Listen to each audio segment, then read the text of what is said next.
Kaya may mga eksenang kinuna ng closed door sa video ng All This Time single ni Rufa May. At ang katambal niya, ang sexy ring aktor na si Alfred Vargas.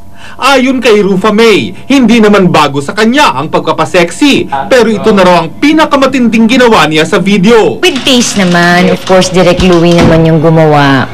And kahit nga si Regine before, I think gumawa na rin siya ng video na parang naked din. Pero with taste naman.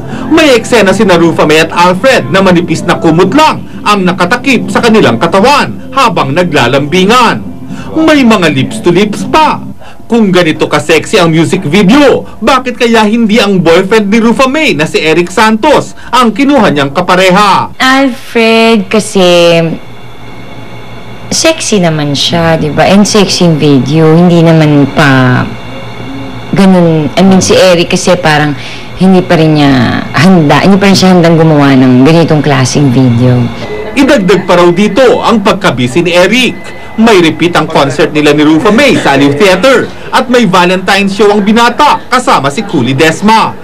Pero pag napanood ni Eric ang music video, posible raw na mag-react ito. May tiwala naman yun sa akin.